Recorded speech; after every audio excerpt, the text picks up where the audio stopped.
Bismillahirrahmanirrahim. Assalamualaikum warahmatullahi ta'ala wabarakatuh. Alhamdulillah rabbil alamin, wassalatu wassalamu ala asyrafil anbiya wal mursalin wa ala alihi wa sahbihi ajma'in. Alhamdulillah. This morning we continue with our discussion on how Allah created this universe and how this universe existed by the will and by the command of Allah. Because when Allah commands anything, He just command kun fayakun and it became. So the whole process of creation, naturally, if within time and space, it may take a billion years or 13.7 billion years for this universe to exist and so on. That is the creative process in terms of the physical existence. But the command of Allah is instantaneous, beyond space, beyond time. So what we need to know is that Allah created this universe not just in a disorganized manner, but in a fine-tuned manner. So Allah created this universe in a fine-tune. So Allah is the creator of this fine-tuned universe. The creative process of the creation of the universe is not merely a random explosion. It's not by chance. It's not just random. The Big Bang, in fact, is a structured expansion which is mathematically very accurate. And it is impossible for it to exist without an intelligent, super intelligent designer or creator to put this Big Bang in place. So in the Quran, Allah tells us, and all the universes He has raised high, and He has set up the balance of everything in order that you, humanity, may not transgress the due balance. So maintain the balance with equality and do not fall short. So everything in this world, there is a balance. And we know we have balance in our life between the four ends of our existence. We have balance insofar as the ecology, which now we are destroying day by day. Every population of the species are dying. And for example, the rate of death of bees that is dying throughout the world could be so disastrous that there will be no food for humanity, because bees are the major pollinators of all food system in the world, whether it's apple, whether it is fruits, apples, grain, everything. The major pollinators are bees, and we are killing the bees at an alarming rate using pesticide, insecticide, herbicide, and all the side, which causing them to die and commit suicide. So this is where everything is in balance. And this universe is created by Allah subhanahu wa ta'ala in a very structured balance. So for example, the speed of the expansion of the universe. When Allah says kun, the singularity event took place and then it expanded. But that expansion is so structured that if it is even a microsecond faster or later, this universe would not have existed. For example,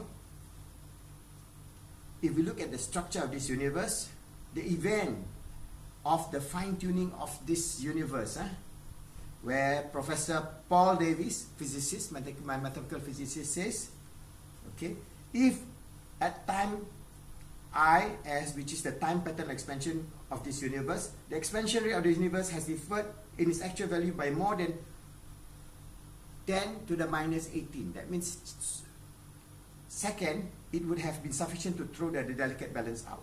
The explosive vigor of the universe is thus matched by almost unbelievable accuracy for its gravitating power. The Big Bang was not evidently any old Big Bang, but an explosion of exquisitely arranged magnitude. So it's so mathematically so fine-tuned. And who is this creator who can fine-tune it to such a fine time and space mechanism, so that this universe as we live today can exist? And also Allah created from the Big Bang towards life. So how does life form? So Allah created the fine-tuning of the four fundamental forces. As we know, we have the strong nuclear force, we have the weak nuclear force, we have the electromagnetic force, we have the gravitational force, and these forces has been balanced in such a way that this universe can exist. And this is being discussed by all the cosmologists in great detail, and the physicists, and they have calculated in deep detail, and you can refer that to many papers that you can search. Also, from then, Allah created, with this balance, the possibility of life to exist on this earth. And molecular biologist Michael Denton addressed this issue in his book, Nature's Destiny. He says, if, for example, the gravitational force was 1 trillion times stronger, then the universe would be far smaller and its history would be far shorter. Alright? An average star in that sense will have a mass of 1 trillion times less than the sun, and the lifespan is about 1 year. On the other hand, if the gravity has been less powerful, no stars or galaxies will ever be able to exist. So if we look at everything within the force, which means there will be no hydrogen, there will be no stars, no galaxy, and there will be no life on this earth. If we do not have this fine balance in which Allah created the 4 forces that we know today. And there are many other forces like dark matter, dark energy, which we still have not accounted for, and physicists are still trying to break through to understand these forces and how they impact our existence. But what we know, the 4 forces, they are so balanced that if any one of those forces is more or less by a trillion magnitude of the fine-tuned ratio, everything will not have existed. So when Allah commands kun fayakun, is be, and it became in a fine-tuned manner, and then Allah created life. And to create life, Allah created the formation of carbon.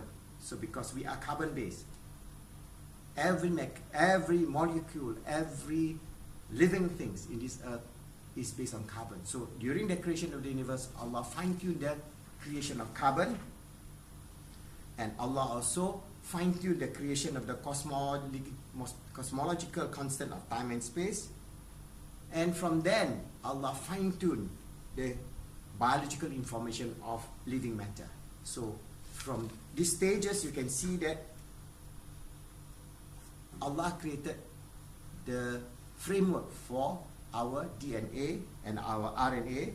And if we are to look at it, we can see that for example, Port Auger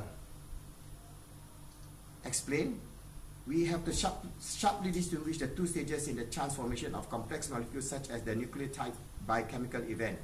The production of nucleotide one by one, which is possible. The combination of this DNA within a very special sequence, the second is impossible. If we're going to take any chemicals and go through a normal process, chemical process, we will never be able to create the DNA structure as we know today. So the likelihood of spontaneous formation of life from inanimate matter to one that is animated, that means living, is 1 to the power of 40,000. This is more than all the molecules, all the subatomic particles, all the things that exist in this universe.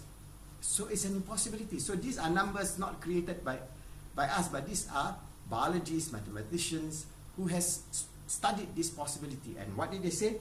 The likelihood of the spontaneous formation of life from inanimate matter is 1 to a number of 10 to the power of 40,000 knots. And is big enough to bury all atheistic argument and their fancy theories. If the beginning of life were not random, they must therefore be the product of a purposeful intelligence. So all this fine-tuning points us to the reality that mathematically it is impossible for this universe to exist without Allah, without God. So I'm just scanning through the various pages from our book, Positive Islamic Psychology, to tell us that when we say that we believe in Allah, the first principle of understanding we created the universe, it is not just a mere belief based on just faith, F-A-I-T-H. It is a belief based on science. It's a belief based on rationality. It's a belief that is the truth, the eternal truth, the final truth, the only truth.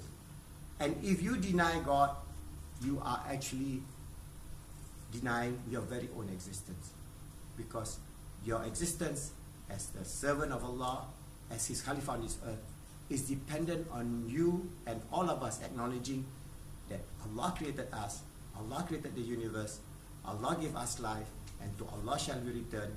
And we have a purposeful, just like we have a purposeful creation of this universe. Allah fine-tuned every aspect of the existence of the universe, from the creation of the universe to the fine-tuning of the creation of matter, living matter, to the formation of creatures, creation of creatures, to creation of the epic top of this species of living thing, human beings, with will, free will, with intelligence, with ability to realize the grandeur and glory of God.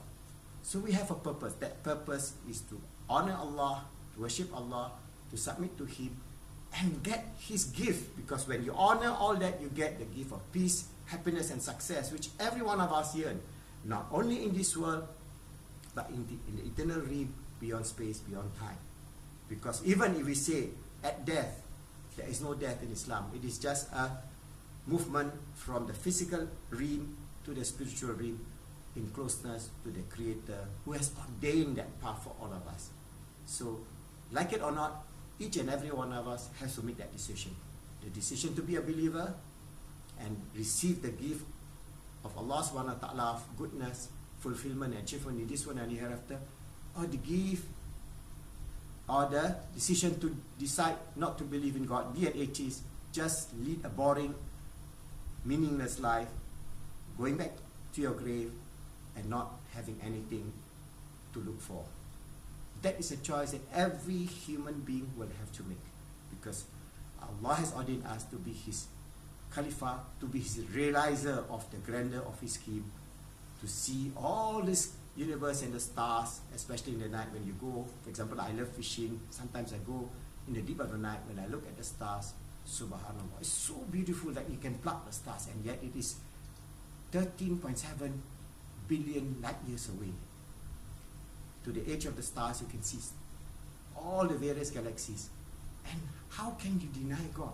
When you look at all this grandeur of just the stars alone, you will see that our belief in Allah subhanahu wa ta'ala is the truth, the ultimate truth, and it will bring us towards the goal of being a true sincere servant of Allah, a true Khalifah of Allah. Always striving, remember, make ourselves good, help others to be good, and make the world good, inshallah.